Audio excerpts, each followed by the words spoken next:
Samaya, Brent, today's special session actually still going on right now. The agenda ranging from election reform to approving a state Supreme Court nominee. But Bridgeport was on lawmakers' minds as both parties raised larger questions about election security in Connecticut, with some lawmakers calling for more reform and oversight.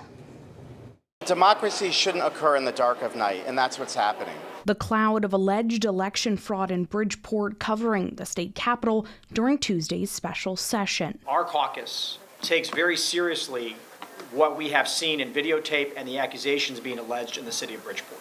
What was initially a short agenda grew to long discussions about election security and confidence. How loose are we going to let our elections go? At some point, we need to examine our system and actually acknowledge the problem. Republicans in both chambers introduced multiple amendments Tuesday to ban absentee ballot drop boxes statewide, authorize the designated elections monitor in Bridgeport to ban the use of drop boxes just within the city, and increase penalties for criminal election violations by requiring a mandatory minimum 1-year prison sentence. All amendments failed on party line votes. The drop boxes have made it too easy to harvest ballots and dump them into the system. Either suspending or banning drop boxes would inevitably disenfranchise hundreds, if not thousands, of voters throughout the state. Disagreement between parties Tuesday, Republicans calling for this special session to be used to address what's playing out in Bridgeport. Look at what the majority is doing right now. We have an opportunity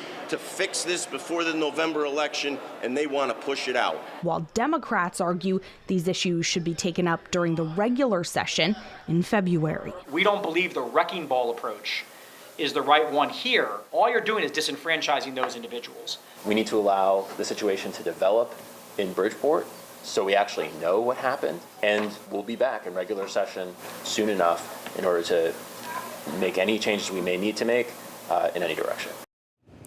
Now, parts of today's agenda did pass through easily with both chambers: the nomination of Nora Danahy to fill an open spot on the state Supreme Court, and moving up the state's presidential primary date 4 weeks earlier from the last Tuesday in April to the first Tuesday. Samaya, Brent.